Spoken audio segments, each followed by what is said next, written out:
या मैं तो ये कह रहा था शायद इंडिया का सेशन था। इंग्लैंड ने दूसरा सेशन पूरी तरह अपने नाम किया, पूरी तरह मतलब पूरी तरह, एक भी विकेट नहीं गिरा इस सेशन में और इंग्लैंड ने 70 रन बनाए हैं। हाँ, हम ये कहेंगे कि यार ये बेसबॉल कहां गया, क्योंकि 24 ओवर में 70 रन भाई बड़ा। आई थिंक इंग्लैंड,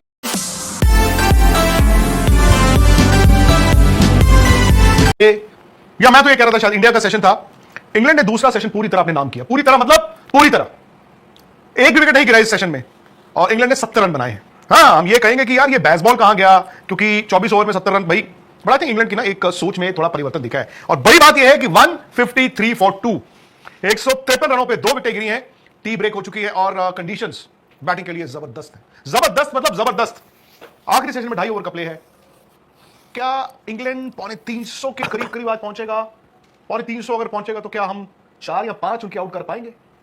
सर 5 तो होने चाहिए। आपका ये सेशन विकेट लेस गया है और तो गारंटी क्या है कि अगला सेशन 3 आउट कर दूंगा? मतलब आपको एग्रेसिव होना पड़ेगा इस विकेट के ऊपर, जहां पर हम ये सोच रहे थे सर कि ये लॉर्ड्स का मैदान है, जसप्रीत बुमराह वापसी कर रहे हैं, सिराज जो है ऑलरेडी अच्छे दिख रहे थे, दूसरे वाले मैच में भी हमने देखा था कितनी उन्होंने शानदार गेंदबाजी की थी। लेकिन आज जब दिन की शुरुआत हुई, हमें एक दूसरा गेंदबाज आता है जो आपका रेगुलर गेंदबाज नहीं है, वो आपको विकेट निकाल के देता है इस विकेट के ऊपर में, और एक नहीं दो। हाँ, वो आपको विकेट निकाल के देते हैं। और इस विकेट के ऊपर जहां हम ये उम्मीद कर रहे थे कि बुमराह वापस आ रहे हैं, या तीसरा मैच है, हम सीरीज को हमने 1-1 करा दिया और विकेटलेस, पता नहीं कि बुमराह को हुआ क्या ऐसी चीज हुई है इस मैच के अंदर में कि बुमराह जो आपके सबसे किफायती गेंदबाज है, सबसे शानदार गेंदबाज हैं, वो विकेट नहीं निकाल पा रहे। साथ ही साथ आपके सिराज की भी गेंद से विकेट नहीं। देखो मैं जो देख पा रहा हूं ना, एक तो ये है कि इंडिया ने स्पिन जो है वो 2 खिलाए स्पिनर आपने, हाँ, और वो आप लास्ट 2 ओवर आपने टी से पहले करवाए हैं। 1 ओवर सुंदर से, 1 ओवर जडेजा से, जबकि खिलाए आपने 2 हैं। अब उनमें से एक साफ तौर पर सुंदर को आप एज बैट्समैन खिला रहे हो, ये तो जग जाहिर है। चलो जी, ये बात हो गई। नीतीश रेड्डी ने 11 ओवर डाले, और एक तो होता है कि इस तरह का बॉलर आता है, आपको 1 आउट किया, 2 आउट किया, 3-4 ओवर में हटा देते हो कि चल भाई इसने लकी ब्रेक दे दी। बट आपने नीतीश रेड्डी से 11 ओवर डलवाए हैं।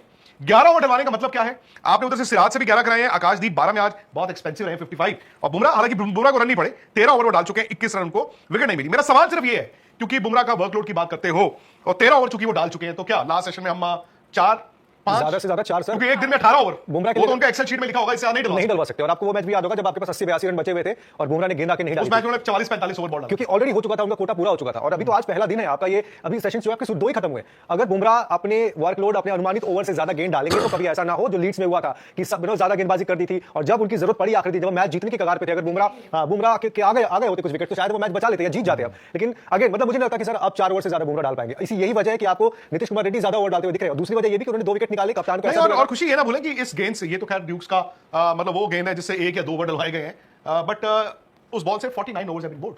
49 ओवर अब जब एक बॉल से डलवा चुके हो, बॉल तो सॉफ्ट हो चुकी है, वो तो आपने पूरी सीरीज में देख ही लिया है। मतलब इस वक्त बैट्समैन अपनी गलती से आउट हो जाए, बट यार जो 2 बैट्समैन खेल रहे हैं उनमें से एक है Ollie Pope, good batsman, 44 run, और जो रूट जो 54 रन बना के खेल रहे हैं। और जो रूट का तो ये है कि आपने आते आउट कर लिया, नहीं तो बाबा जी ने 100 लगा देना, और 100 से कब वो 125 150 बाबा जी का पता नहीं चलता। पिछली इनिंग में भी मतलब मुझे काफी ज्यादा ऐसा लग रहा था कि शायद ये पार्टनरशिप चलेगी, और ये पार्टनरशिप दोनों जो बल्लेबाज है ना 100 गेंदें खेल चुके हैं, और ये वो प्लेयर्स हैं जो लंबा खेलते हैं। चाहे ओली पोपो वो 100 के बाद 120 150 वाले प्लेयर हैं, और सिमिलरली जो रूट जिनका अभी तक इस टेस्ट सीरीज में अभी तक नहीं कुछ आया, वो शायद सोच रहे होंगे this is the right time for us. और अब जब बॉल सॉफ्ट हो चुका है, विकेट ओवरकास्ट कुछ नहीं है, आपको धूप है, आप अच्छी खासी बैटिंग के लिए, आपके लिए सब कंडीशंस परफेक्ट है, तो ऐसे में विकेट कौन निकाल कर देगा? अब बुमराह आएंगे, बुमराह 3 या 4 ओवर 5 मैक्स, ठीक है। सिराज, आकाशदीप को इतने रन पड़ चुके हैं, आपके लिए विकेट यहां से कौन निकाल के देगा वो समझ नहीं आ रहा, क्योंकि ये पूरा सेशन विकेटलेस गया है। और आखिरी सेशन में अगर आप सोचो ये दोनों बल्लेबाज और टिक गए, क्योंकि अभी तक ये 100 गेंदें खेले हैं, 50-55 पर इनके हैं। ये अब शायद सोचेंगे कि यार हम थोड़ा एक्सेलरेट कर भी खेलें, क्योंकि इनका तरीका वो है कि आप स्टार्ट करते हो, टिकते हो, और फिर उसके बाद रन तेजी से आते हैं। तो हो सकता है सेशन में आपके विकेट मिलनी मुश्किल हो जाए और रन भी तेजी से आए। विकेट बड़ा मतलब ऐसा लगा मुझे खुशी की ना, कंडीशंस